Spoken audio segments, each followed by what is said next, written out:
Electrocast. Why wait to see if you'll get something you like this Valentine's Day when you can go to BlueNile.com and find something you'll love? Whether you're looking to treat yourself to a little winter sparkle or show a galentine how much you appreciate them, Blue Nile offers a wide selection of high-quality designs, expert guidance, and free 30-day returns for the ultimate peace of mind. You can even design your own jewelry. Right now, save up to 50% at BlueNile.com. That's BlueNile.com.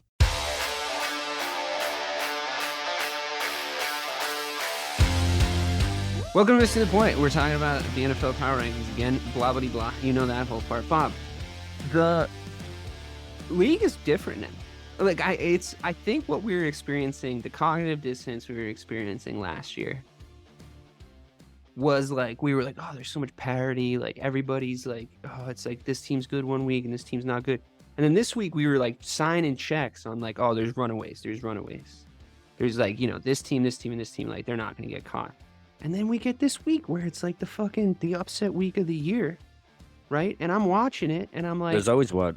There's always one, I guess. That's true. But this one was pretty unprecedented. Like, every good team lost. Like, there was no more undefeated teams. Like, it just all went to shit like right away. And I think I want to talk about your theories, our theories on why it is that the NFL is shifting and changing. Because first and foremost, my guess would be the quarterback era has handed off.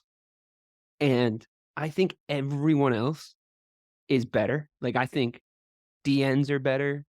So, and when I say better, the era I'm talking about is like our era, which I would consider like the Manning, Brady, Breeze era. Kind of like the Kobe, LeBron, D-Wade era, right? Those three guys were the top of the food chain for like the longest time. And then you had like the next tier down, the Phillip Riverses of the world. Like, but those guys, like Drew Brees could come out and he would be like, he would have some absurd stat line. Like, oh, the Saints beat the Panthers this week. Drew Brees went 42 for 58 for 486 yards and one touchdown. Like, you know, and that like, is, yeah. And it would be fucking crazy. But like, if that happened today, we would be talking about Robert it for weeks. Meacham. Yeah. Robert Meacham and Debbie Henderson. So yeah. Too. You know what I mean? Oh, 100%. Yeah. It's like, it's just like, for some reason I was thinking about, oh my God, who was that Bengals running back before Mixon?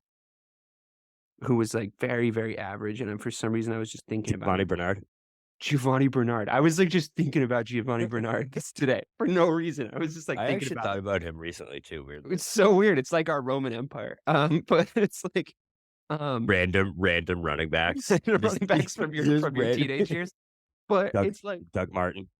Wow, that's hamster. I mean, honestly, fucking almost what's his name? Why can't I remember anyone's fucking name tonight? The guy who's like currently a running back for my fucking brain is just absolutely Kareem Hunt. I know. Thinking about Kareem Hunt the other day. Yeah, he actually is playing still, kind of, right? Yeah, he's with the Browns now. He's with the Browns, kind of, technically. Yeah, he's run for like 14 yards. So I feel like that even that circles into like this same conversation that it's like it's just different, man, to what it used to be. And I think the quarterbacks. I don't think the quarterbacks are as good. I don't think the fucking quarterbacks are as good. Well, I mean, yeah, you look at what 10 through 15 was 5-10 years ago, and we're looking at like, you know, Big Ben's in that conversation. Phillip Rivers is in that conversation. You have guys that are legitimate quarterbacks who are talked about as like an average quarterback in the league. Nowadays, man, those guys are in the league. They're top. Oh my God, 5. My kingdom for a fucking top Ben 3. Roethlisberger. My fucking kingdom for a fucking Ben Roethlisberger, dude. Please.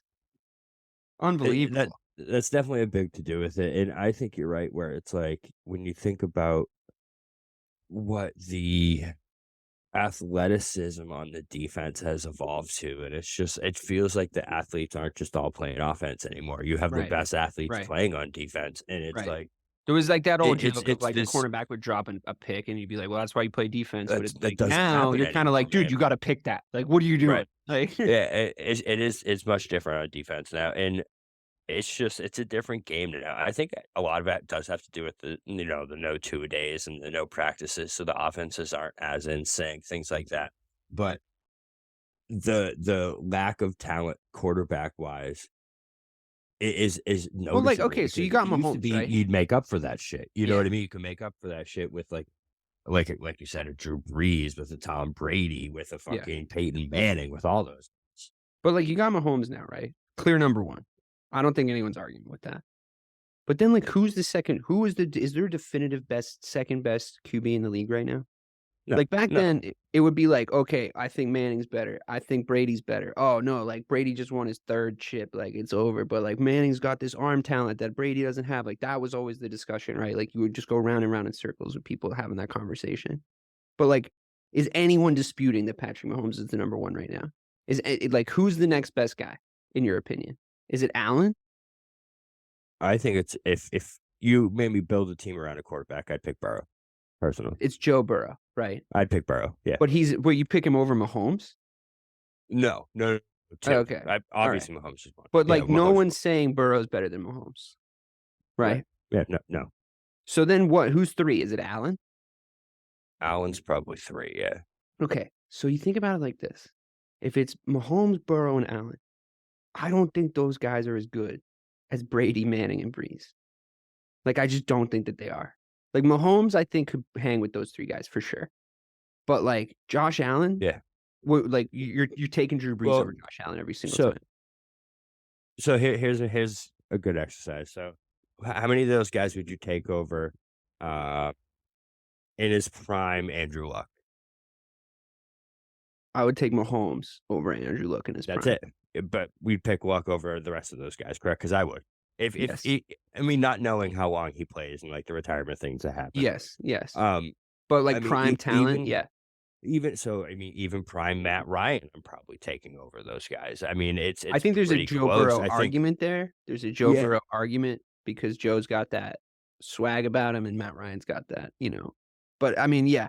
The problem is, like, Matt Ryan then goes to these championship games in college and in the NFL, shits and his loses, pants. like, badly. Yeah. So, I like, in that sense, like, maybe I'm taking Burrow, but I'm taking him over Allen right now. But that's probably where. So this is I googled like 2013 quarterbacks. Right. Okay, so that's probably where they would end up falling in line, like the prime Stafford, the prime Burrow, like I mean, no, or prime Matt Ryan, guys like that. And that's probably like 8 or 9 on this list because But, like, even at Ben this point, you have Roethlisberger or Josh Aaron Allen. Rodgers. Well, it's like Aaron Rodgers, Peyton Manning, Tom Brady, Russell Wilson, Drew Brees, Matthew Stafford, Matt Ryan, Andrew Luck, Philip Prime Rivers, Russ, Ben I'm probably Roethlisberger. taking over those guys with the Yeah, exception prime of Tony Mahomes. Romo. No. Sorry. No. No. He's not. I tried to sneak it in. Like, Romo, bro. He doesn't even make my top 10 commentators, to be honest with you, but He's lost it, bro. I think he's just drunk every time. I don't think he was ever good. I think people just I realize. actually agree. Yeah, I think he just likes to get excited. And people like He's like, what they did is they Yeah. ran this kind of play. And I'm like, all right, yeah, I know. But it's just like, bro, even it's a different atmosphere at quarterback altogether, where it's like even the good guys they're all young. Is the pass And rushing there's- better? Is the pass pa- rushing better now, though? And the defense is just better. I think the coaches are worse. The coaches are Yeah. fucking worse, which The just coaches are a seems like lot it doesn't worse. make any sense, right? Like, there's just not that many. You know the way there's just good coaches everywhere in the NBA? Like, it seems like every team just has a really good coach except for the Celtics. But it's like there's just so many good basketball minds out there. Like, there's tons of good basketball minds.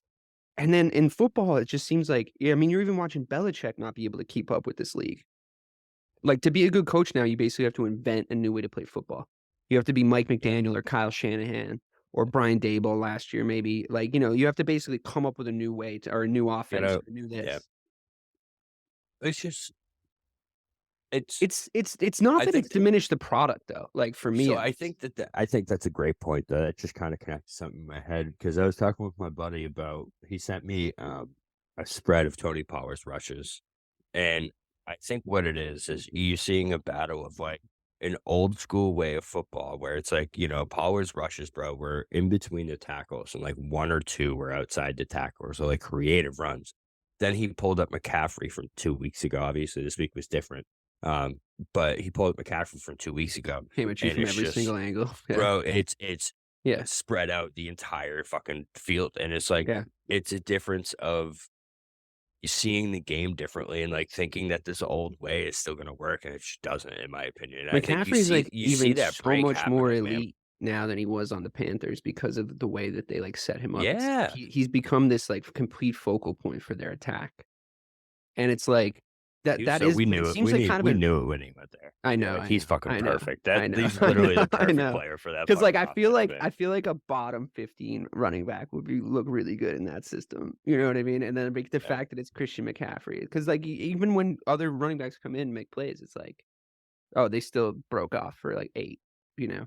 And it's this thing of like utilizing the backfield, throwing a lot of different looks at the defense, like Pre-snap motion is so yeah, key nowadays. pre-snap Doing motion it because right, especially man. because when you move like linebackers now, you can just Yeah. like put them on an island so fast. Like you can just be like, all right, Christian McCaffrey's coming straight for that linebacker. And if he gets any kind of head of steam, that linebacker is not going to be able to fucking do anything.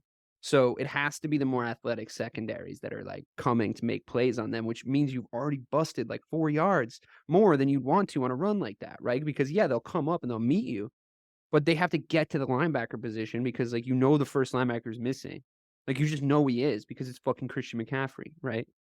So I do agree that Pollard could probably do that for the record. And it's just it's just If the he wasn't just difference of getting like counter eye fucking handoffs all every fucking night, bro. And it's like, bro, Jesus. he's We'll not talk about Zeke. that when we get to the podcast. You remember why Pollard was good, and it's like I just feel like these coaches get so cute and they get stuck in their old ways, and the only ones that are making the difference, and the only teams that actually look good and like are pleasant to watch on a weekly basis are the ones that are innovative and actually do shit. Because Yeah, I mean, right even the now, Eagles, like look at the Eagles. those exactly The Eagles all made it to the those Super Bowl doing that shit. The fucking Andy Reid's the, always ran offenses like that. You know, the Kyle Shanahan offense is basically unstoppable. The Mike McDaniel offense is just like it lights out. Like I feel like there's a few different offenses, regardless look of at the the arm Dan talent. what's his Yeah, name? Ben Johnson's offense yeah, in fucking and it's Kellen Moore wishes he was these guys, but yeah. Wow, we really very found out much how not. limited he was, Uh, huh?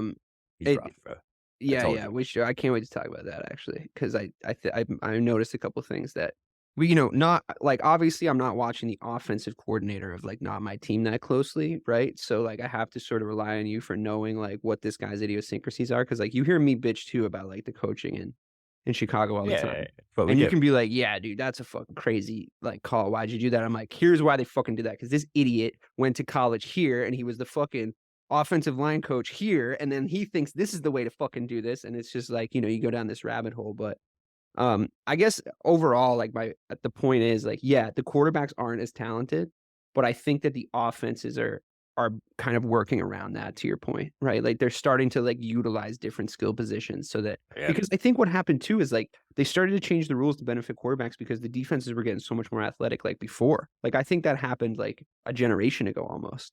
Where like the defensive players were just getting like so sick. Like remember when Khalil Mack came into the league? And it was just like, oh He's shit. next Like that level. guy, like if he came And into then the league now, yeah. The Watts. Yeah. Well, like if those guys came into the league now, they'd all just immediately be made edge rushers. Or like they're using Micah, just like where you just pick up wherever you want. You just pick up whatever side of the line you want and like come at anybody you want, Yeah, we're gonna have to talk about Micah too, unfortunately. Let's get into the power rankings, bro. What do you say? Yeah. Yeah, I mean, a couple teams that didn't make it, I kind of want to touch on. Sure. Yeah, Seahawks. Seahawks, yep, everyone. I mean, I know they definitely wanna talk lost, about. but I still think that they have like some talent, and I still think they're gonna have a better season than we all thought. I think we should address like the mini argument we had with Mike in the Discord, where he was essentially making the point, and then Mike's a sensationalist, obviously, and he's trying to Well, fluff what gives feathers. you that idea? But I also think he believes his own bullshit too. So like, because I do. I mean, I believe the shit that comes out of my fucking mouth most of the time. Because like, how else are you supposed to die on that hill? The worst is he gets me to believe it sometimes. So I'm like, Yeah. But essentially, No, his no, point no. was, and he's not here to defend himself, so I don't want to shit on him. But his point was like, maybe Russ was always a system quarterback because look how good Gino's doing in Pete Carroll's system. To me, that doesn't pass the eye test. Like it doesn't No. pass the eye test. Like Geno Smith doesn't look like prime Russell Wilson on the Seahawks right now. Like he just doesn't. That offense in general isn't close to as good as their Super Bowl winning offense with Marshawn and everything. So to me, it's like I think Pete Carroll is a very good coach. He may have always belonged as like the system coach. Like he may have always should have always been the coach that's like, I mean, I'm doing the best with what I've got. Look what I'm doing, like look how I'm making this happen over here. But like when he's put in, he still made the most high profile coaching error in the history of the Super Bowl. So it's like I'm not Very going much to so. sit here and like, I mean, I do think he's a good coach. I'm not saying he's a bad coach. I think he's probably top 10. But I'm not going to sit here and like espouse the fucking genius of the guy I saw do the stupidest thing I've ever seen on national television a few years ago by throwing the fucking ball with Russ instead of just having Marshawn Lynch walk into a Super Bowl win for you. Because like there's a 0% chance he doesn't get that fucking touchdown. I just want everybody to know. Because if you don't think that that Marshawn Lynch scores that touchdown, you did not watch Marshawn Lynch play football. Like that's my he was scoring. There's no doubt about that. So in that case, I would just say, I don't know if I believe that Pete Carroll is such a fucking offensive guru that we can say Russell Wilson's entire career is asterisked by how talented his coach was now.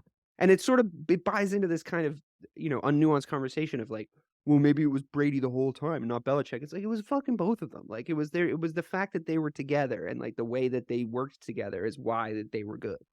Obviously. It's never one thing or the other thing, right? Or am I crazy? So you're not crazy. So I'm going to send you what his stats were from 2015 When you say his, to you mean Russ? 2020. I just sent you a screenshot of it. Bro, if this is a system quarterback, this is literally the best 5 years of assistant quarterback in the history of assistant quarterbacks because this is some shit. 2015, 34 touchdowns, 8 picks, 4,000 yards. I didn't get anything from 2016, you, by the way. I sent it into the Zoom chat. Zoom chat. Got it. Don't see it. Oh, the Zoom chat. I was in the room that said Zoom. Sorry. Go ahead. 2017, 34-11, almost 4,000 yards. 2018, 35-7, almost 3,500 yards. 2019, 31-5, 4,000 yards. 2020, 40 touchdowns, 13 picks, and 4,200 yards passing. That is not a system. 2017, 4,000 yards and 34 touchdowns in 2017. That's bonkers numbers. Yeah, look at 2020's even more bonkers. As soon as they got up some real legit receivers, they took off. And then he was so electric when he got on the outside in those early years, man. He was unstoppable. Yeah, because he would get there first. He would get there first. He would be able to play on his feet, and he would be able to look down the field out there and make that and throw. he would just make whatever throw. Yeah. Or if it wasn't there, he would scamper for 35. That's what people forget about Russ, man. Like, yeah, you know what? On this stat list, it's not even his revisionist history. Yeah, right. It's total revisionist history. Yeah, no, he was good.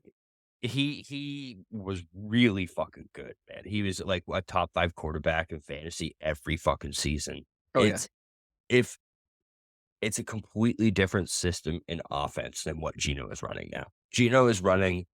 Geno's running like you can do these 3 things well, so please do these 3 things. Yeah, so Geno is running like the team that Marshawn first originally went to that like had like Trent Dilfer as their quarterback, and like the one they were gonna run. You remember they signed Matt Flynn to like a big contract. I do. The same year that Russ got drafted. That was like the shit they were gonna run. Right. But then Russ gets here and it's a completely different system, completely different offense where you're basing things around so much different shit, man. Right. And you can't compare those two. You can't do it. Well, also, it's like Russell Wilson went and won 2 Super Bowl or a Super Bowl and should have won 2. He should have won 2. Should have won 2.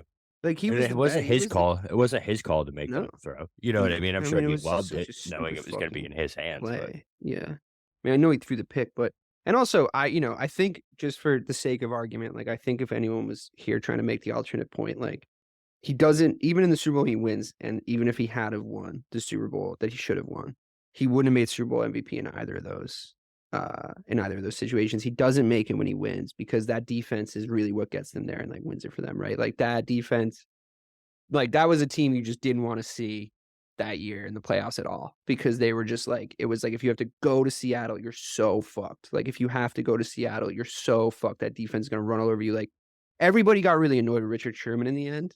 And like, he is making a case for me of like kind of pulling back his image because I kind of like him on the broadcast, to be honest. On Thursday Night Football. Yeah, but otherwise, like, he really did annoy the fuck out of me when he was playing. But like, if he had been on my team, Sorry, receiver like crap, dude.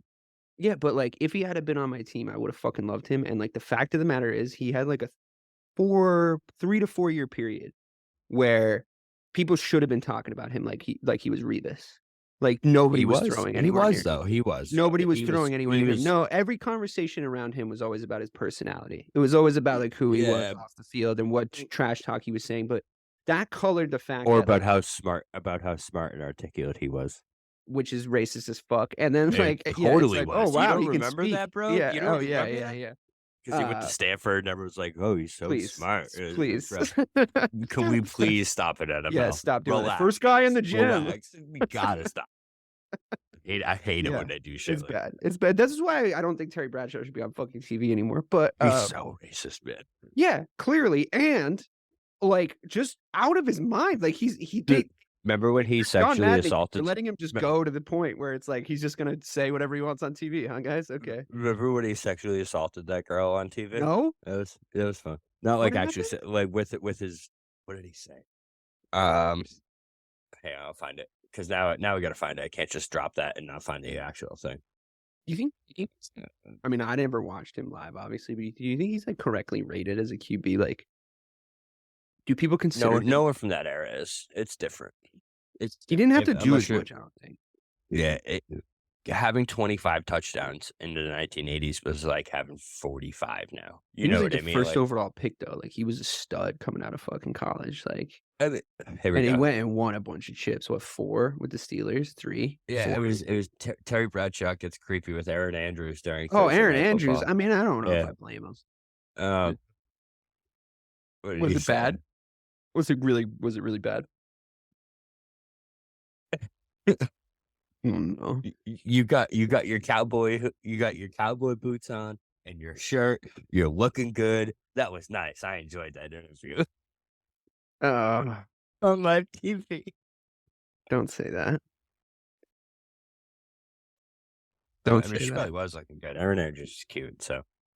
I mean, Aaron Andrews is also a very good journalist, Robert. She is. She's very good. I mean, she's I think, sort of helped reinvent the sideline reporting job. She really brought a lot to it when she first came on the scene. But yeah, you probably shouldn't object. She's also been videotaped naked. I know, what's spy? That's so fucked up. They're so creepy. That was so creepy. Bunch of fucking weirdos. Dude. Definitely never watched it. I've never watched it because somebody told me it was just her in her hotel room, like getting changed. That feels so weird. No, it was. No, that feels. I not from experience. I don't. Never seen. What? Sorry, what was it about, Bobby? No, I don't know. You describe it frame for frame. Anyway, gotcha. We got him, ladies and gentlemen. Move in, blue team. Move in. We got him. We finally got him. No, listen. That took a turn. That's funny though. That's funny. We love Erin Andrews. She's a wonderful reporter. But yeah, I mean, long story short, Joe Namath is like the most overrated quarterback in the history of quarterbacks. And he also got creepy. Didn't he get creepy with? It wasn't Aaron Andrews. He got creepy. I just want to kiss you. I don't give a damn about the team struggling. I just want to Leslie Visser. Visser. Yeah. Is that son right? Yeah. Leave it to like Joe Namath, the guy who like probably did really well with the ladies at some point, to be shooting a shot like that embarrassingly. And it's Terry Bradshaw shooting for Aaron Andrews. Like, what kind of delusions of grandeur does fucking Terry Bradshaw have? I can't wait to be old. That's the way you think. Like, God, the podcast is pre-canceled for when we get old. Pre-canceled. Listen, if PMT hasn't been canceled yet, we can't get canceled for this shit. Unbelievable. Some of the shit they say on that shit is so rancid. Thankfully, I didn't have to listen to any fucking Pat McAfee fucking clips this week.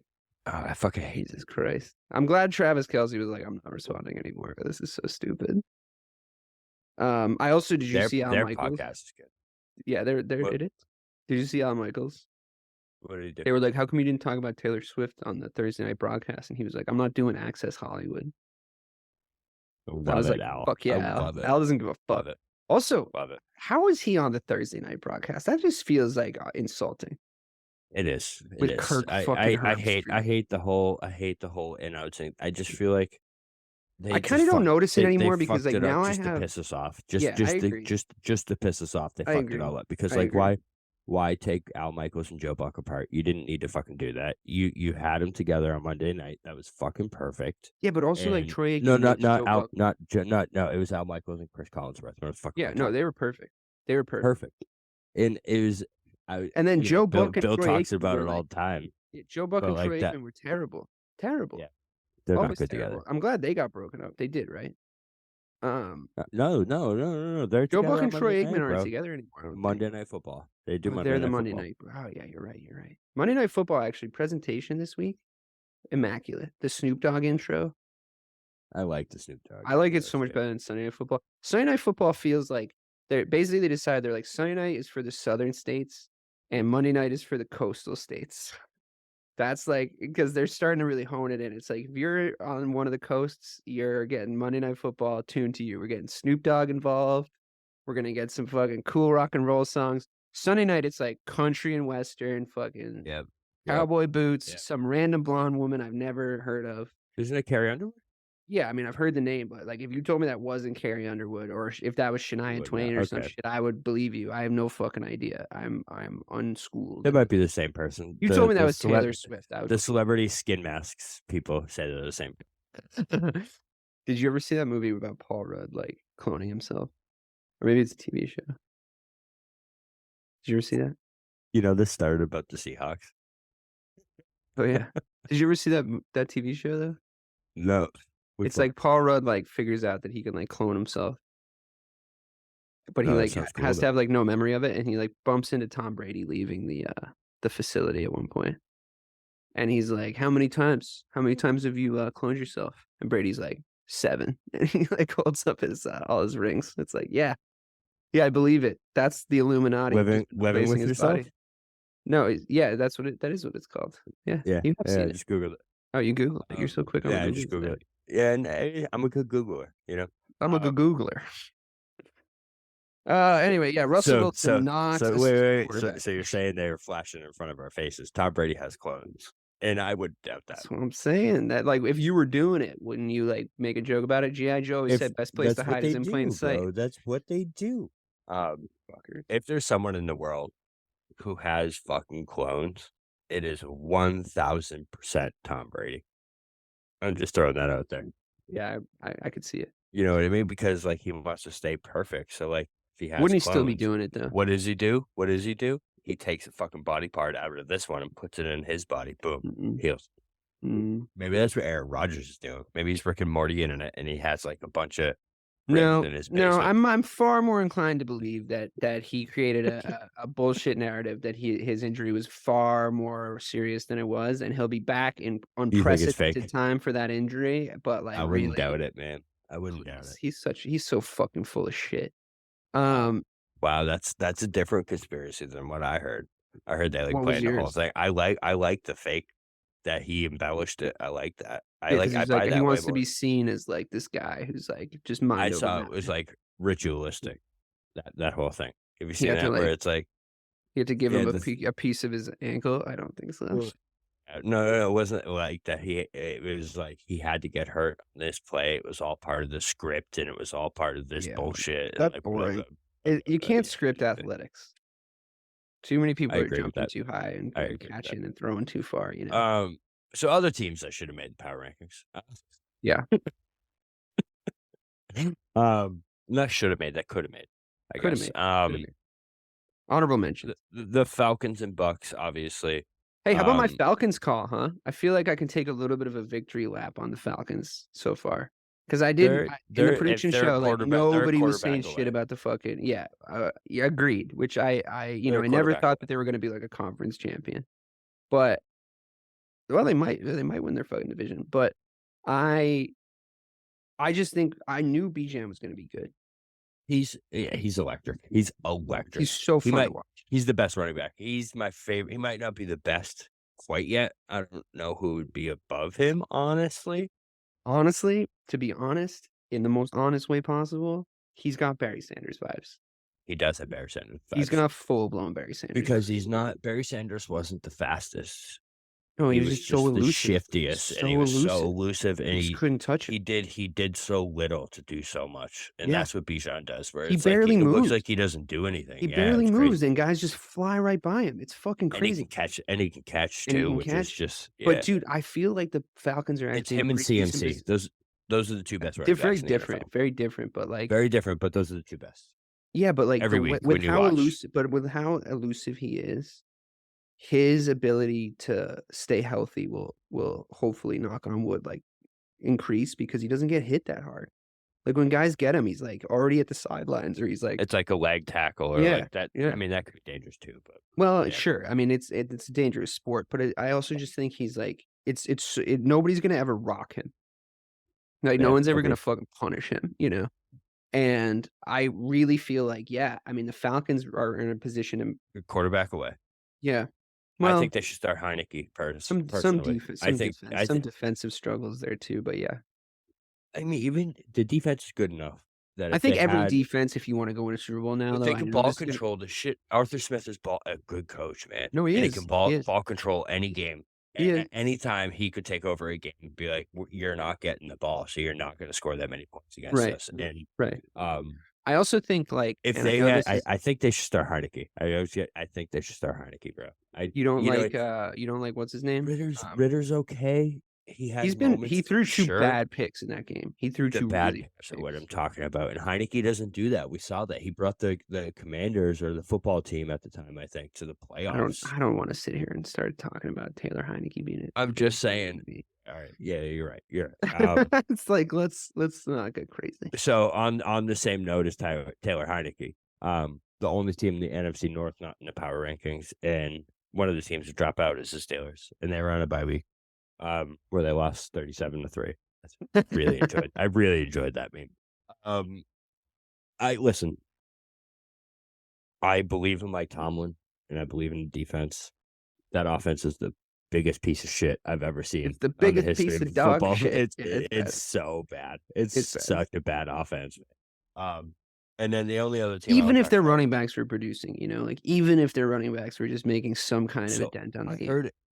Did you listen to the stat to the podcast with the next gen guy that Bill Simmons had, where he talked about the stat where it's the offensive line stat of like he had a name for it. I forget what it was. Carlos. He called it. Simmons wanted to call it Carlos, but it was like the amount of times like contacted behind the line of the scrimmage. So it was an offensive line stat, right? And Najee is by far. So you're saying his own line is why that is though, to make that garbage. Point, right? Yeah, I guess. Yeah. So I mean, if they, but he's really not doing shit with anything though either. I mean, he needs to be better. The only other team, I still believe in them, and I really fucking like this guy. It's the Houston Texans, man. I watched the comeback again from the Chiefs this past weekend, and it's still unbelievable to me how fast and far they fell from being up 24-0 in the second quarter of that championship game. But I think if there's a quarterback that could bring him back, I think Stroud is that kind of guy, man. He's the real fucking deal, that guy. He is the best quarterback of that class. He's better than Bryce Young, better than any of those. He's the real fucking deal, CJ Stroud. So, may not be this year, but he's good, man. He's pretty good. I mean, he's doing a lot with like probably the worst roster on paper in the whole league. Yeah, for sure. It's like so hard to name Texans. Like it's so hard. Tank Dell is the like one wide receiver that sticks out, and I didn't know who Tank Dell was before like week 2 of this year. So you know what I mean? Yeah. So it's like, come on.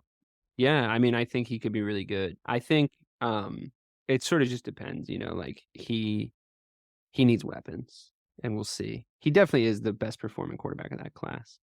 What about the Chargers? You didn't have any sort of.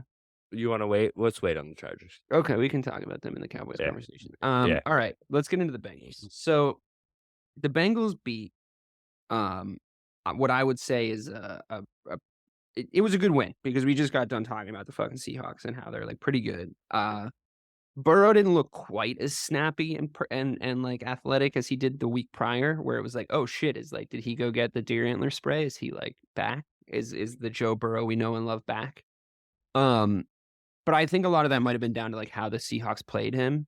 100%. They didn't really let him like cook on the field. They didn't leave him on the field for very long to like do much, so they tried to keep it low scoring. I think it was kind of anybody's game towards the end, and it was a really enjoyable watch. I think they're both good teams. I think they're both above average teams. But I also think that the Bengals like were basically like backs against the wall. Like that's how they've been. And you know what they're like once they start to get the vibe that their backs are against the wall. And like, yeah, their backs got against the wall a little sooner than we're used to. Because they were like 1 win in 4 or something coming into last week. So the fact that they've rattled off 2 wins on the bounce, I think completely deserves to put them at 10, especially given the history of Who they Joe are. Burrow and the Cincinnati Yeah. Bengals and the personnel that they have on the field. Um, I think T. Higgins is not 100% healthy because I think that I agree with that. so much of their offense relies on him being so much more dominant than the third choice D-back that's like second or third choice D-back that's coming after him because like Jamar Chase is obviously getting either handled by their best guy or double covered, right? And I just think the weapons that they've had, like you've just seen, like I always love picking up T. Higgins in fantasy. I didn't get him this year, but I always love picking up T. Higgins in fantasy because it's like you'd be shocked at the amount of fucking touchdowns he scores because of the Jamar Chase like thing. And I think that I just noticed on the way their offense rolled against the Seahawks, I was like, oh, they're really missing that like second option for Burrow right now. Third option for Burrow, like just those sort of plays. Boyd is like, okay, but he's not. He he's doesn't. good, but I think T. Higgins is like right there. Like I think he's like borderline. I agree. So I think he just looks a little slow, especially with a rib injury. You're just like trying not to get fucking creamed over the middle, and he just has like a talent. He just has like a turnaround, jump up in the air, catch the fucking ball sort of talent. So he just hasn't looked right to me, but hopefully he regains his position. What made you put the Bengals at 10? I just think we knew it was a matter of time before they were back in here, right? If they weren't, we would I have don't been know. surprised. For a second there, Well, so I was gonna. So the past 2 years, in the same video where I watched that last comeback, the Bengals, the last 3 years, have lost at least 2 of their 3 first games. And 3 of the last 4, they've either tied or lost 3 of their first 4. So this is now either just tied. kind They of tied. Ugh. They tied. Remember that weird Packers game where like both kickers hit the fucking post 7 times and like it was vaguely. But so it feels like this is just routine for them at this point where it takes a while for them to get going. Jamar Chase, but not that routine because Jamar Chase started to get a little. Well, the Chase thing is the biggest factor. Higgins, I agree, where it's like he's the most consistent 2 in the league by far. He's like 6 for 82 and a touchdown every fucking week, guaranteed. Jamar Chase though is the X factor, bro. If you see, It just didn't feel like Burrow could make the throws to where by the time he got open though. You know what I mean? It didn't. It felt like on third down, especially.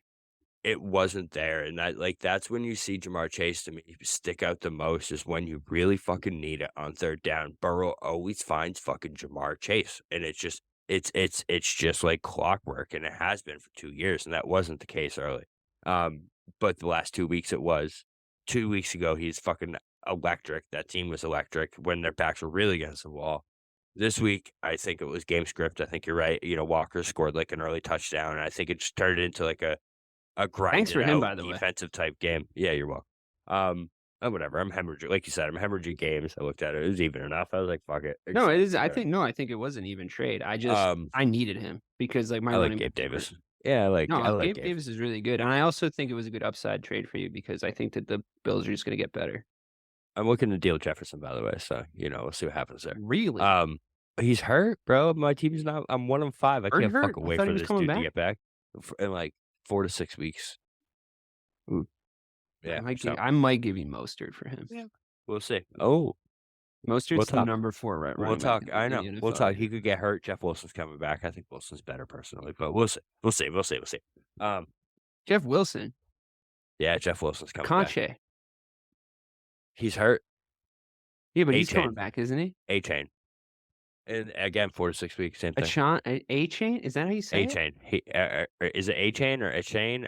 A-Chain? I don't He know. just burst on the scene, bro. Okay, I'm still learning. Yeah, he's really good. He is really But good. yeah, so That offense is just good, though. the only thing that scares me with the Bengals is the running game. I don't know what's up with Mixon. I don't know what's going on there. I feel like they relied on him a little too heavily in the first few weeks, and they're asking him to do things that he's really not really slow, equipped though. to do. Yeah. The efficiency is so down. Well, though. I mean, He's actually, no, it's a averaging fucking under no-brainer. 4. It's a no-brainer what's happening, for maybe both things. Their offensive line still sucks. Like, their offensive line actually still sucks, which is fucking honestly a dereliction of duty at this point. Like, crazy. when you saw what happened in that Super Bowl to fucking Joe Burrow, like, you should have gone out and spent some fucking money on that O-line. Well, it's like even the Cowboys back in the day, they saw how frigid and frail Tony Romo was and built him the best offensive line anyone's ever fucking seen in the world. Until this Eagles team, maybe, but yeah, they were good. Well, yeah, but like you can't do that for Joe Burrow because obviously this dude has some lower. He's a lot body better than injury Tony Romo. woes, Sorry. and he's a lot fucking better. Right? Yeah. I was gonna get there. Don't fucking worry. I will always take the opportunity to stick the boot on Tony Romo. Have you not learned this yet? I love Tony Romo, bro. Hey, can I ask you something actually on that note, the Jamar Chase, Joe Burrow note? Because I would be really heartbroken to see them broken up. Like when it started to look like there was some kind of friction there. Like I think Stephon Diggs and Joe and Josh Allen are in worse shape relationship wise than those two guys. But when he started saying some stuff, I was like, oh no, like give him a minute. Like Jesus, I just think I a know lot of you're it's always fabricated, though. A lot of it's fabricated. It could be. You know what I mean? Like yes, there's, bro. I mean, even us internally as a podcast, bro, you work with someone long enough and have a relationship week in and week out where you're trying to fucking figure shit out. You're gonna have some shit that blows up in your face. You know what I mean? Like, I don't know a job that I've had where I didn't have one meeting every 6 months where there's a shouting match with someone.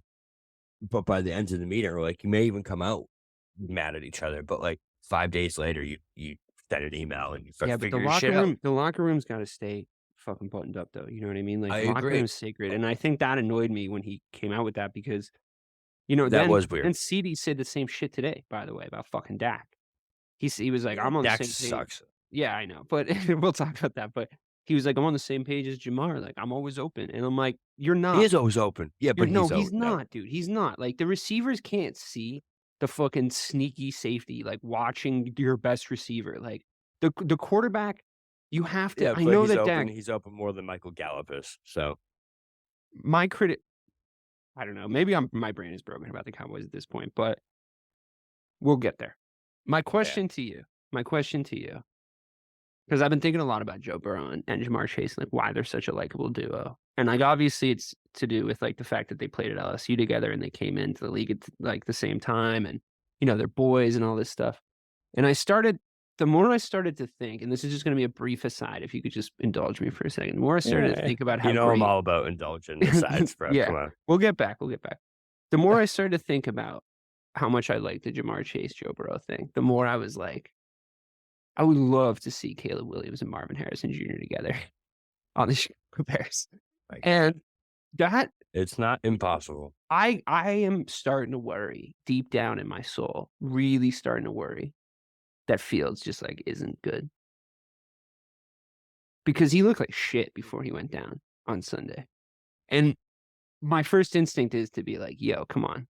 They're not scheming for him at all. Like no one's like, he's not throwing like he didn't look like he was given like the green light again. It looked like they were trying to scale it back again. And it's just like, I don't know. I'm really concerned. I need him to like get I need him to get games so I can figure it out, because this has to be the make or break season, but he needs to play. Agreed. But so I feel like it's a little bit of both, where it's like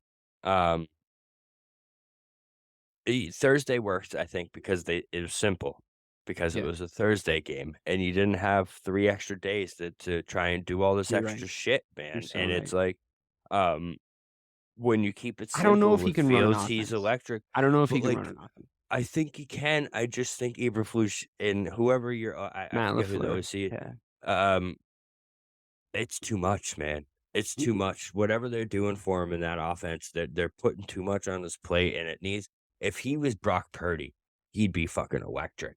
This is what I said to you about if Dak. if he was in a system that set him up for success, man, I think he could be good. But where I were the agree play with you. actions? Like you always say, like where were the play actions?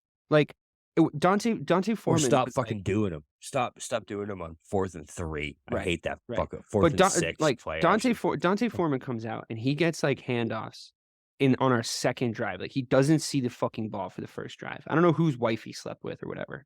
But I'm like, yo, you guys know he's like good, right? Like he like is a good running Everywhere back. he Like has Everywhere he has goes. been a good running back. Like what is the fucking problem? And then this like number 25, this kid Evans, they just activated him from the practice squad. Fumbles, like falls over, like is falling over, tripping over his own dick. He seems like a decent runner, but like it just seemed like a weird choice because every time Foreman touched the ball, I swear to God, he was going for 4 to 6 yards every single time. Every single fucking time. And it's like, there's nothing more frustrating, and I know that you can relate to this, than knowing you have a weapon and them keeping the weapon in their fucking holster. I'm like, dude, Dante Foreman just wants to run all over them today. Yeah, He just wants to run all over them today, and they're inviting him to. Like, he's going to fucking cut them up. Like, just run. Like, and I think it's to do with the type of running back that he is, but like the fact that they didn't have the ability to recognize that he was doing good and being like, fuck it, let's just keep hammering them until they stop him, you know? And I think it's because he can't catch. He's not like a screen bubble guy. So like they're like, we can't like run little misdirections because they're that kind of offense, you know. They're trying to be like sneaky, and I'm like, dude, you can just smash him, just win the game, just win the fucking game, dude. So that was frustrating, and I think that would have really opened Fields up to do some shit, but it didn't. Also, like, why can't I see DJ Moore on the line? Like, he is never moving. Where's his pre-snap motion? Like, just have him just run and just and see what the defense is going to do. Are they going to put someone else on him? Are they going to pick him up with another guy?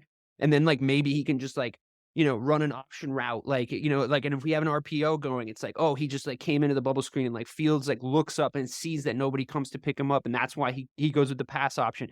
That's the kind of stuff I've been begging for. And then we kind of did it for 2 weeks in a row.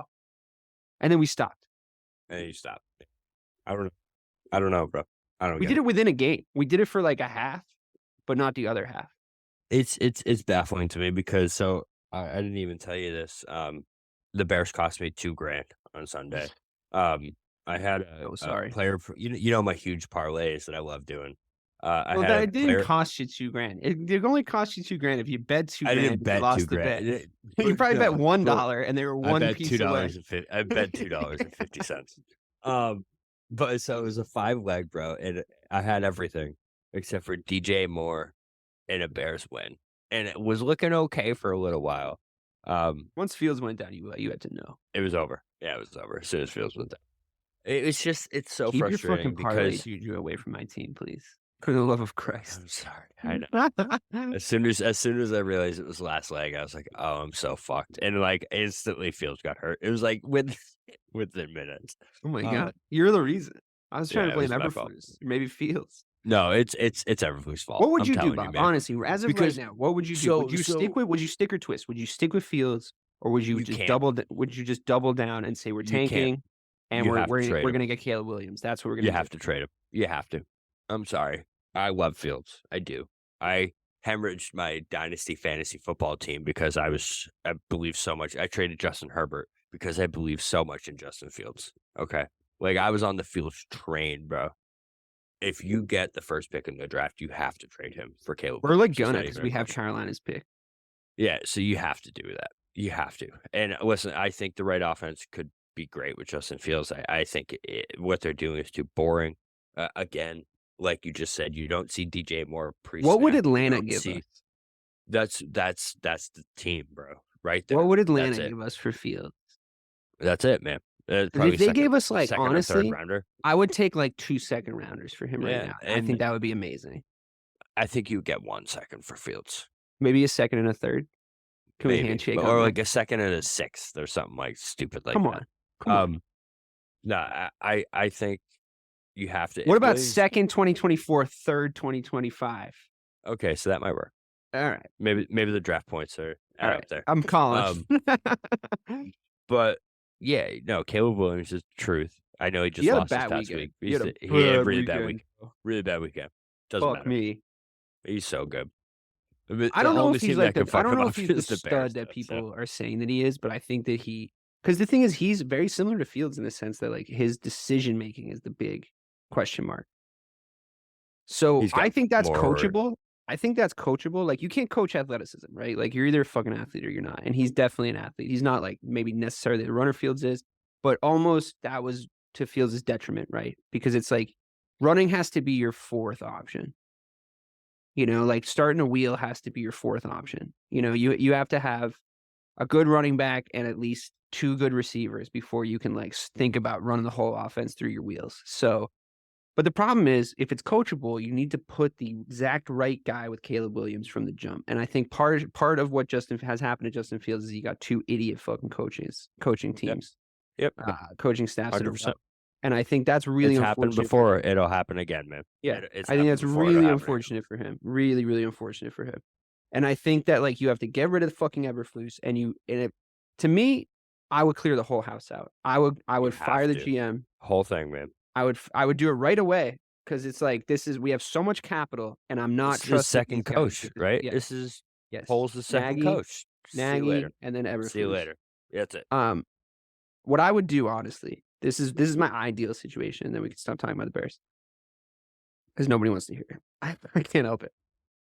It's my therapy. You're like my therapist. I get it, bro. I get it. Here's an ideal situation. We clear house. We hire the assistant GM from San Francisco to be our GM. I forget his name, but he's John Lynch's assistant. We hire the offensive coordinator from Detroit. We draft Caleb Williams, and then we trade the 2 pick down to get the best edge rusher in the draft because Adam I think Peters. Great. I don't even think we go for Marvin Harrison Jr. I don't even think we do it, but that would remind me of Chase and Burrow. I know they don't go to the same school, but it would remind me of that kind of tandem coming in at the same time. It's the right thing. I don't think it's a bad idea though. So here, I know what you're saying. You got more to fill than that. You got offensive line, you got defense, you got things you got to fill. Well, we can go to the free agent market. We have salary cap with too. the Bears history. Just hear me out here.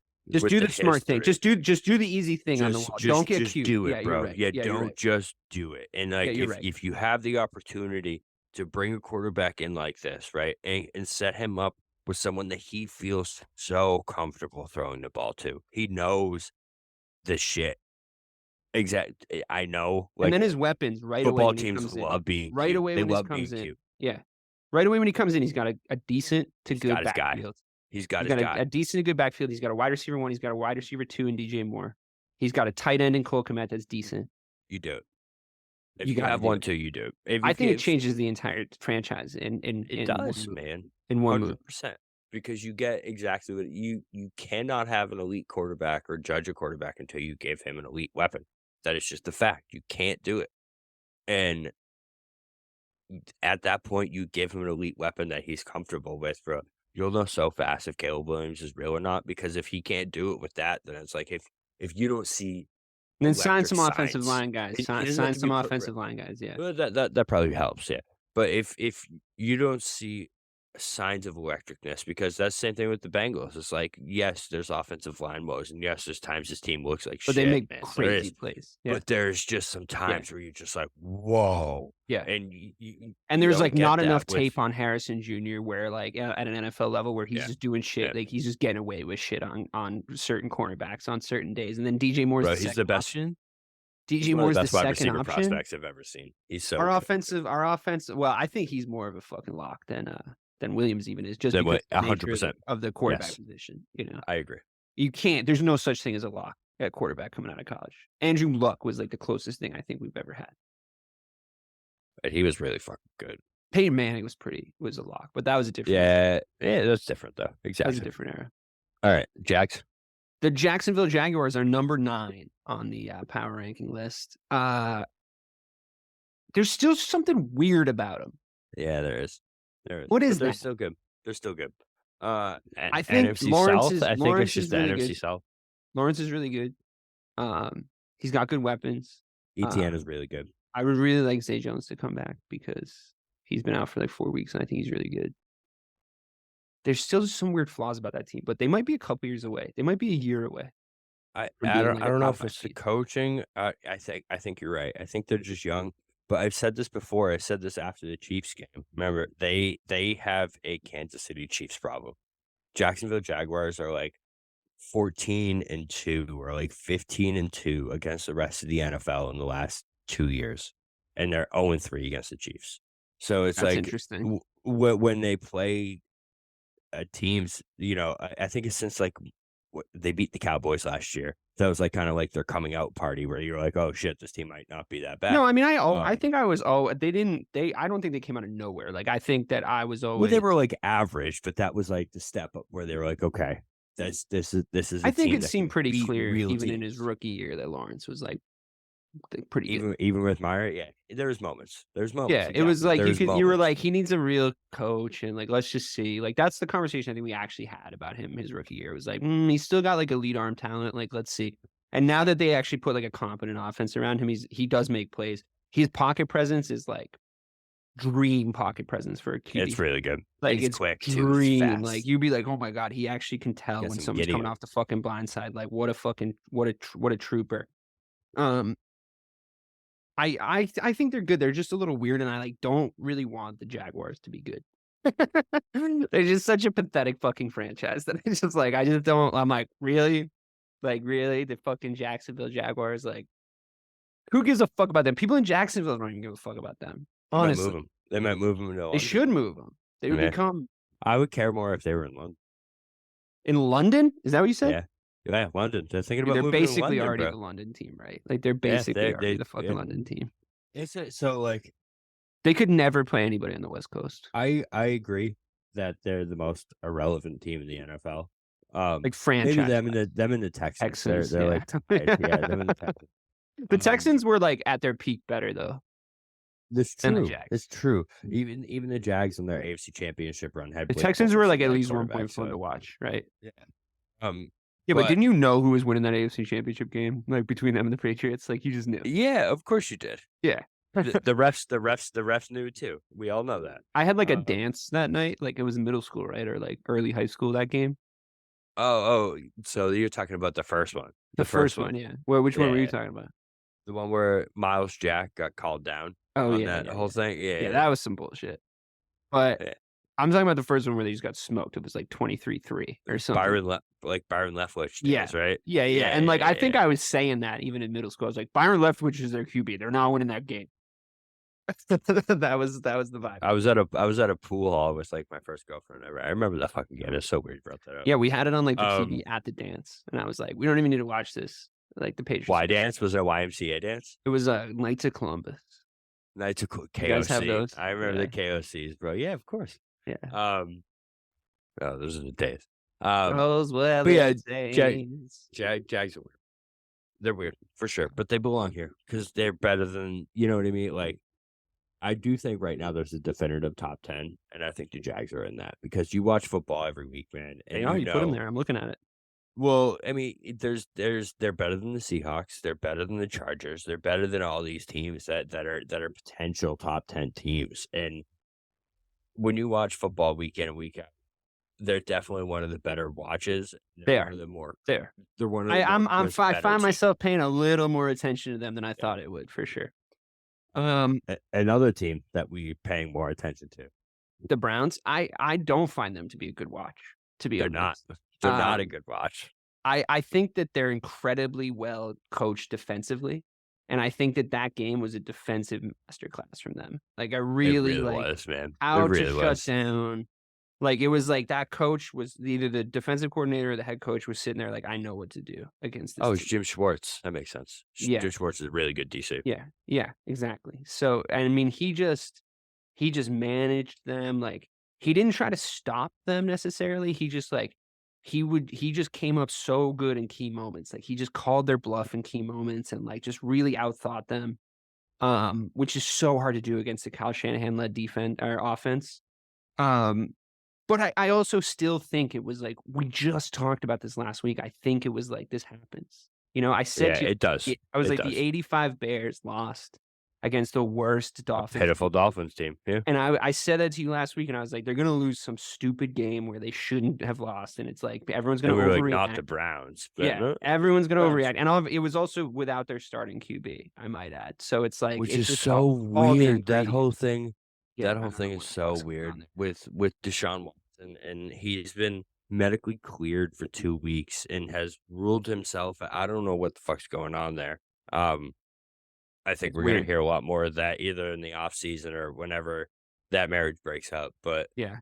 this defense is legit, and there's a couple teams on here that are strictly here because of how legit their fucking defense is, and this is definitely one of them. Yeah. Myles Garrett, like they show up every week, man. There hasn't been a week where you didn't come out of a Browns game being like, well, that defense is a legitimate defense, and they are.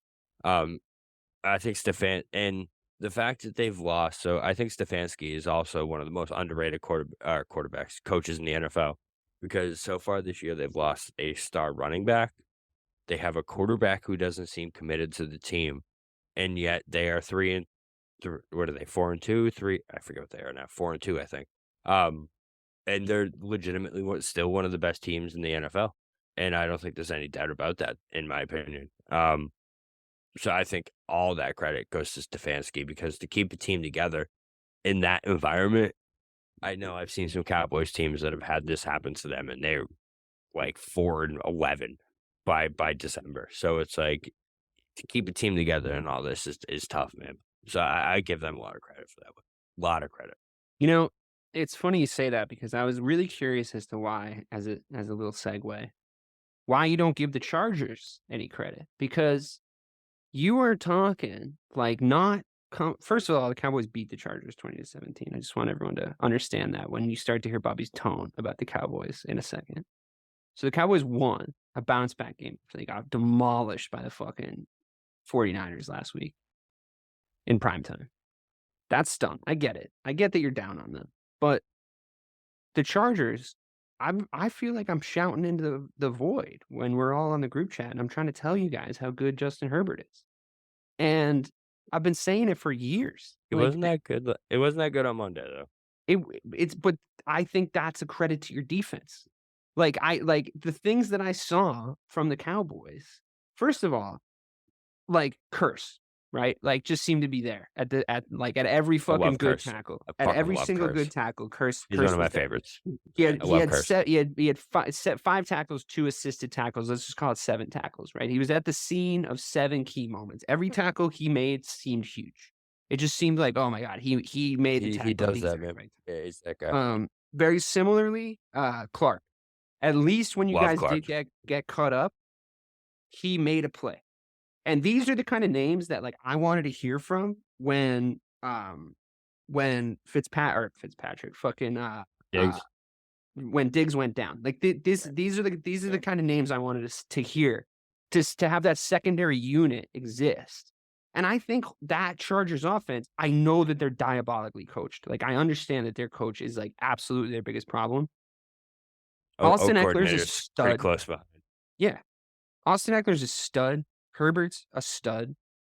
Keenan Allen's one of the best wide receivers to ever play the game of football. Like to literally ever play the game of football. He literally I think he's one of the most underrated wide receivers. He literally holds the record for minimum snaps played, right? Yards per catch. Like he holds the highest record in the NFL, like across his whole career. He gets like 6.4 yards a catch or something insane. His yards after catch ability is crazy. His hands are insane.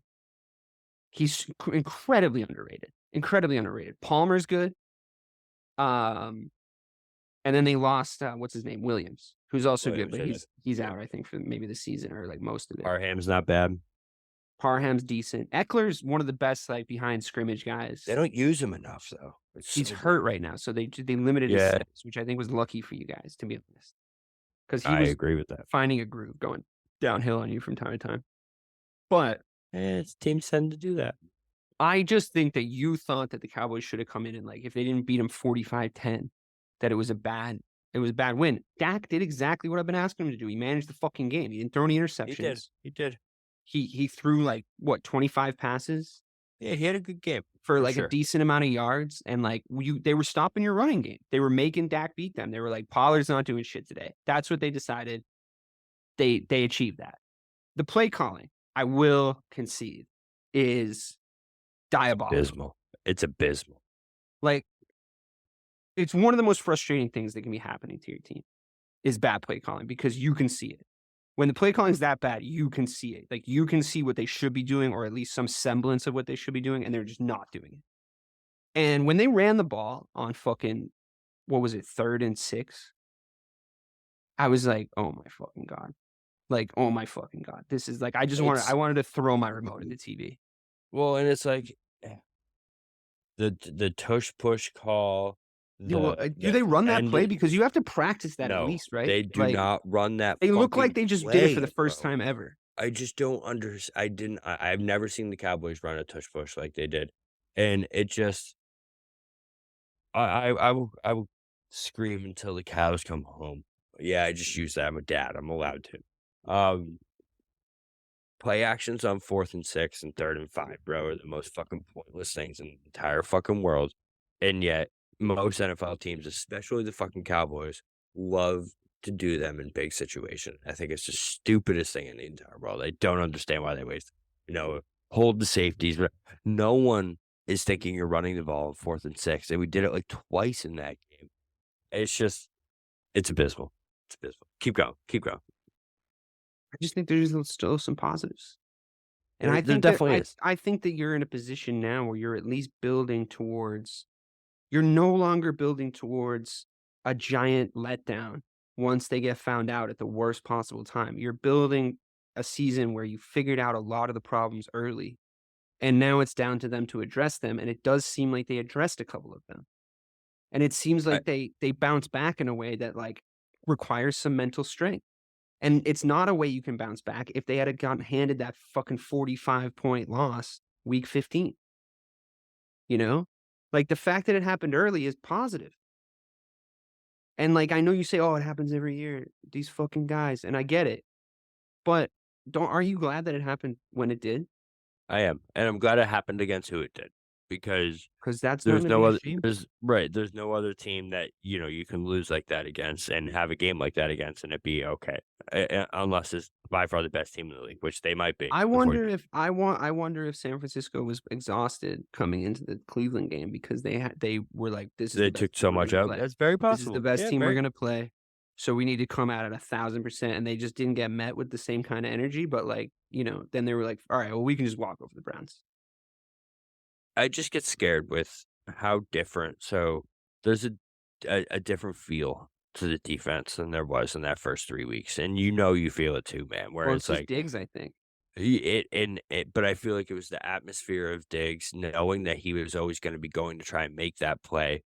So other guys also trying to make that play. It's just, the star guy being that aggressive rubs off on everyone else being that aggressive. And I think, when you have now Gilmore, which, I'll get into him in a second, but he's more of a tactical guy. He's more of a guy that is all about the routes and like, making sure he's doing the right thing at the right time and being in the right place, not making the bad play. That's what we're kind of seeing from the defense right now. I don't see that aggressiveness that we did. I don't think that they're like the offensive defensive that I called them the first 3 weeks. I still think they're good. I think that there's definitely more holes without Diggs in there. Gilmore needs to figure his shit out because I know he made that big play, but I feel like I said this to my buddy. I feel like he was involved in every bad play for the first 3 quarters. Stephon Gilmore was somewhere in the vicinity of that play. I know that may not be fair. I know analytics may say differently that he was good, whatever. But I know that every time there was a big play, Stephon Gilmore was somehow involved in a blown coverage, a wide open dude. There's just so much more of that. Sometimes, especially in the secondary, you can see a good player getting exposed, and it's not necessarily 100%. Yeah, no, 100%, 100%. And I get that, man. It's just, it seems like there's so much more of that the past 3 weeks than there was before. And I know it's bad teams, good teams. I get it. But the amount of wide open dudes is concerning. Another concerning thing is So first of all, I called out DeMarcus Lawrence to my buddy. Apparently, he was one of the best defensive linemen in the entire league this week, which was surprising to me. Well, you don't watch him as specifically on the runs, but I think I he's stopping the run really well. Well, I feel like that's what it is. So that was going to lead me into Micah, which is I feel like what happens is I'm watching Micah so much that like I notice when Micah's, it feels like Micah's not doing as much. What he was technically, if you look at the stats, he definitely was, and that's why I missed DeMarcus. So I He feel like had his that moments, D-line but I thought pairing he is still lost. He there. lost out in like long stretches. Like I think they were Yeah, able to keep him quiet for he long definitely got stretches. Yeah. but he made the play when it mattered. That's Yeah. what I was gonna all come around to. It was like, listen, I know Pollard. He scores on that play last year, first of all, 100%. I don't know what's happened to his second step. I think that injury is still kind of hampering him a little bit, maybe. But on that big play, he definitely scores. But when it came down to it, man, you're right. Dak made the play that he needed to make. He made that throw to Cooks. Cooks is coming up Cooks big, is also, which- by the way, your second best receiver, and I think it's they not need to even close. understand that. And it They doesn't need to seem stop like throwing they the ball to don't. fucking Michael Gallup. They need to stop throwing the ball. Cooks is like tenacious. He's like the perfect wide receiver too. Like he's really good. ideal, and he made the plays when he needed to make them. So Yeah, you're right. The guys that we needed to show up showed up when they needed to.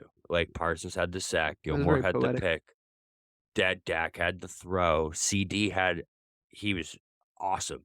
CD was awesome on Monday, man. He was just always open. He really He was was. always open, right? And I don't know if he's on third always downs, open, like he said, but that game he was always open. 7 targets, 7 receptions. They just couldn't handle that little like hook, that little fade into the middle I of the love field. his Like, they little just first couldn't- down yeah. celebration too.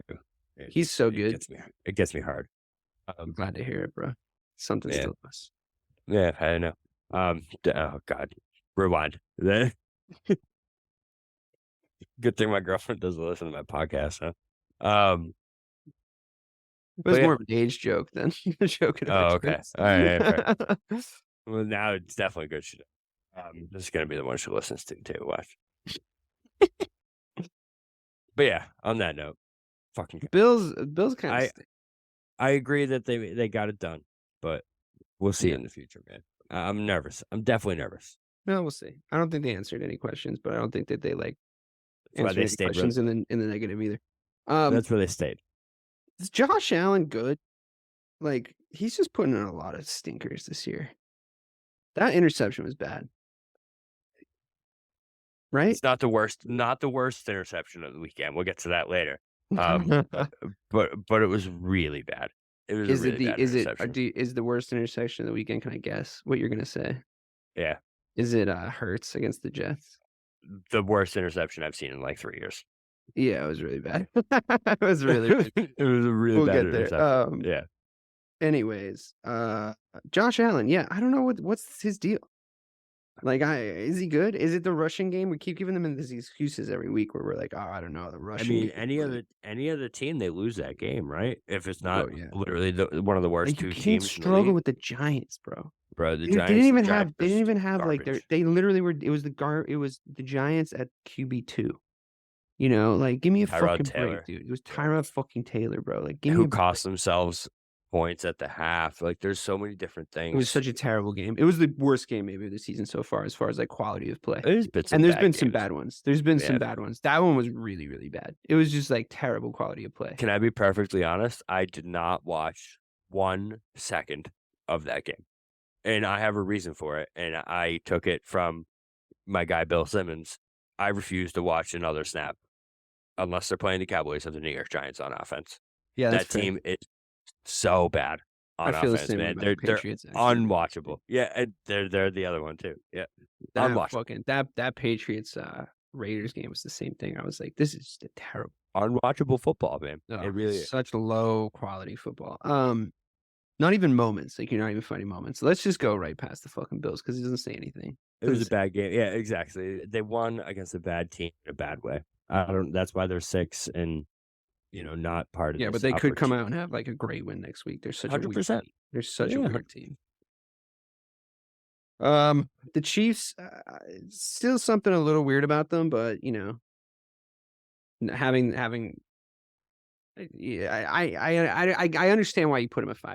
I get why they're a 5. I would have probably had them below the Eagles after what the Eagles did. Yeah, it's just Like, if you want to talk about them in a nutshell, because like, damn, the Eagles, what the fuck? Like, I thought the Jets defense was playing really well. I really did think.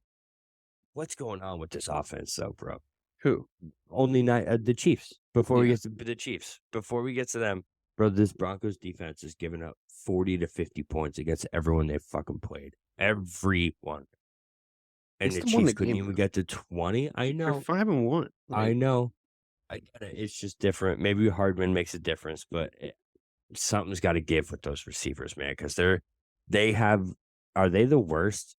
They're bottom 5 receiver core in the NFL, right? They're Probably. really bad. I think Rice is kind of emerging. He's pretty decent. But he's like he's no, they're not bottom 5. Like, they're not bottom 5 just based on the merit that they have Travis Kelce.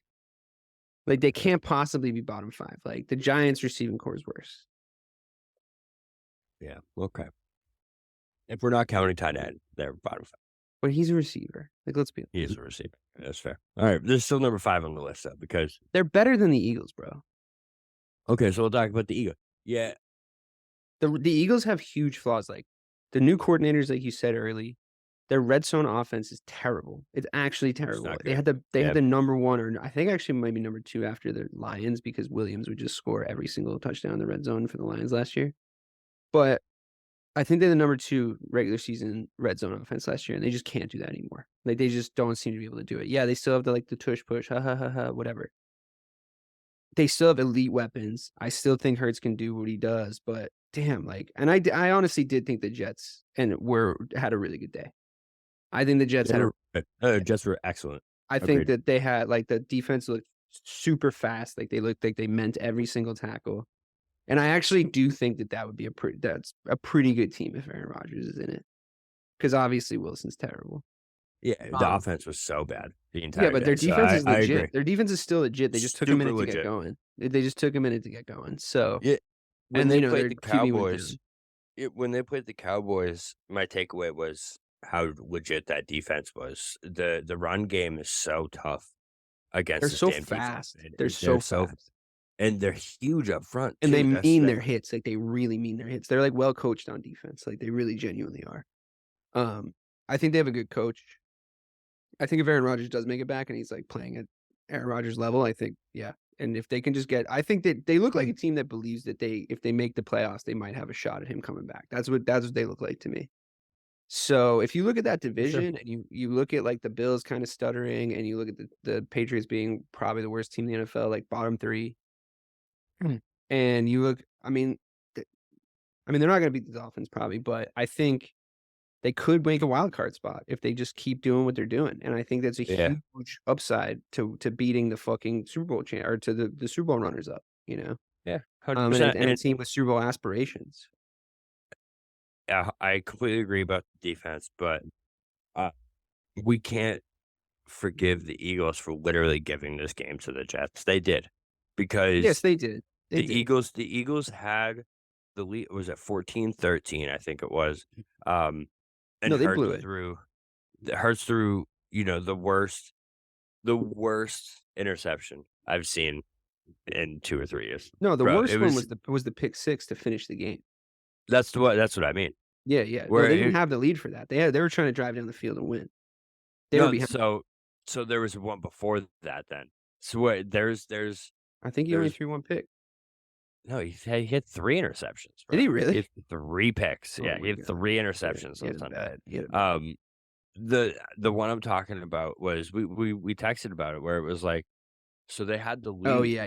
And sorry. you don't even they could have been running the ball at this point. You don't even need to be making this throw. And not only did he make an unnecessary throw, like in the game plan wise, but like, he threw it into such obvious double coverage over the middle of the field, and it was so blatant. And it's like, if he doesn't make that throw, I think it was you remember I remember this one, because it was like if he doesn't make it, they punt it, and Zach Wilson's not going to fucking drive 80 yards on your ass, bro. What the fuck are you thinking? But the angle behind him, it's like, show that at QB school. of like when to not throw the ball. Like it was two guys just waiting there. Like just like it was the worst, bro. It was a bad interception. if they brought up the Amazon like AWS like statistics, it would have been like percentage chance of this guy or this guy catching it 93, percentage chance of your guy catching it 1%, drop like 6%. But yeah, dude, that was bad. So, we were kind of saying there was something weird about them all season. Like their wins didn't look that convincing. Yeah, for that reason, I don't disagree with what you said about the Chiefs. I think they could be above them because I just trust them more. You know what I mean? It's both Super Bowl finalists last year have huge question marks, huge. But one has Mahomes, so I guess you're probably right. They probably should be above the now, here's an interesting one. But here's an interesting one apart. Your power rankings. You dropped the 49ers down to 3. I don't think that was fair for losing one fucking game. And you did even say on this podcast already that it fucking happens. But what I don't want to talk about that. What I want to talk about is the fact that the Dolphins, the Lions, and the Niners are the top 3 in that order on this power rankings. Those are the 3 best offenses. That's what those are. Like those are the top 3. The top 3 teams, according to the power rankings, are the 3 best offenses by far that we have, and it's in that order. Like the Dolphins, the Lions, and the 49ers are in that order. You're right. It is in that order. 1, 2, 3. Yep. 100%. So, I mean, the 49ers have a great offense. Don't get me wrong. If you're like yelling at your speakers right now, but their defense is really, I think, the like elite part of their team. They're the only one of those 3 that have both. They should be number 1 in my opinion. But Dolphins, best offense in the NFL right now, I'd probably say. Yeah, Lions, without a doubt. Right up there. Right up there. And like the changes the Lions made, like everything just slotted in perfectly. And Amon-Ra St. Brown's even better.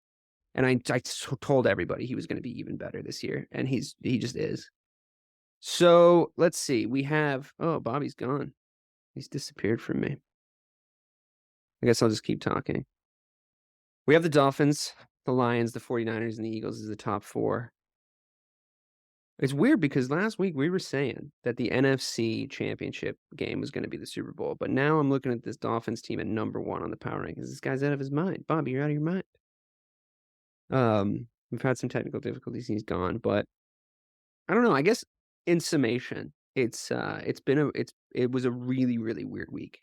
So it's kind of hard to talk about the best 4 teams because like he has the 49ers dropping down here. I still think they're the best team, but like, do they deserve to drop down for losing to a backup QB and the Cleveland Browns? Yeah, I think that they do.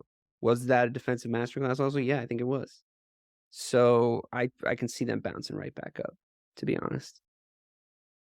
But at the end of the day, the NFL comes and goes. It's only here for 18 weeks. We're going to see a lot of crazy games from here to there. But at the end of the day, the 49ers are still the best team. Yeah, you just keep going that whole time? The 49ers are still the best team. They're still the best team. You know that they're better on both sides of the ball than the Dolphins and the Lions. You just do.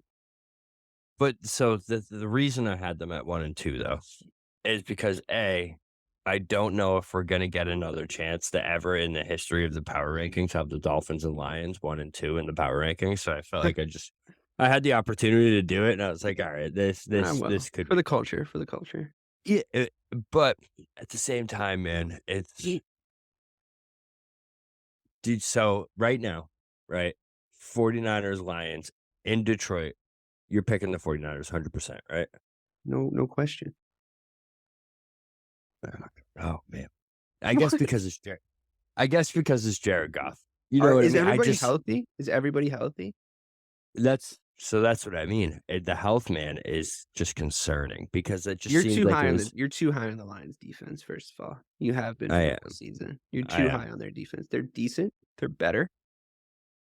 If the 49ers played the Dolphins in a playoff scenario, even if it was somehow, it's not going to be if this does happen this year, but even if it was somehow in Detroit, say hypothetically it is, it pick your poison time. It's pick your poison time on offense. Like the game might be 50-35, but like the fucking it's gonna be 49ers 50. are going to be able to score at will. Like they just are going to be able to fucking score at will. That's fair. If they had anybody on their fucking defense that was even remotely close to Myles Garrett, I would be like, man, maybe they could do some shit, but they don't. They just don't. And like I was the highest on the Detroit Lions coming into the season by far of any of us. And but it was because of their offense. So like their offense is sick. It really genuinely is. It really is. And it's run really well. It's coached really well. I'm intrigued to see what happens with Montgomery. And if Gibbs can take the full workload, I feel like he can. Gibbs looks really good, but Montgomery also looked excellent the first 4 or 5 weeks. I think Montgomery, having watched him on the Bears for as long as I did, Montgomery's like a really big advanced analytics guy. Like if you look at some of the numbers he has in certain situations, in third and long situations, in like when you need a touchdown, like what he brings to your red zone offense. There's some of the numbers on what he brings to the table as far as catching, and like yards after catch on different plays. How efficient he is like from 2 yards out when you need a first down or a touchdown. Like all those advanced analytics, like I just think that the Lions are looking at that. Like they're not idiots, and they've won a lot of NFL games this year, and Montgomery has been a big part of that. And everyone's like, well, why won't you use this guy? It's like, why would you? Like just keep it in the quiver until you need it. You know, like why would you give all the other teams a ton of tape on him when you can just like have Montgomery be a guy that's like kind of hard to tell what he's doing on the tape. Yeah. You know?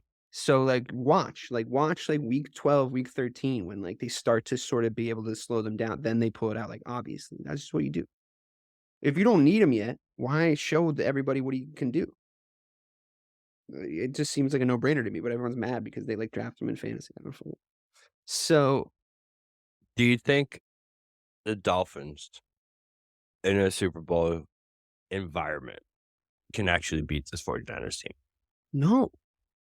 You The don't? 49ers are winning the fucking Super Bowl this year. You think that's like inevitable at this point? Yeah. It's, like nothing about that game. This is probably the only week. Yeah, it's probably the only week they're not number one in the power rankings. Yeah, honestly, we'll see them back there next week. Let's be honest. Who are they playing? Yeah.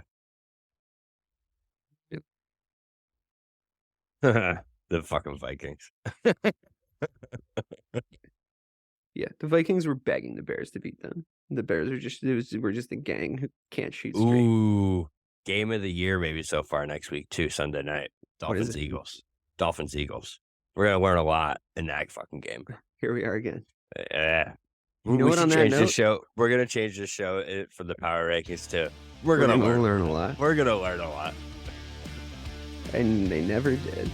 So, for myself, BK Sizzle, and for the real BK Bob Kelly, this has been the Power Ranking Show. See you next week.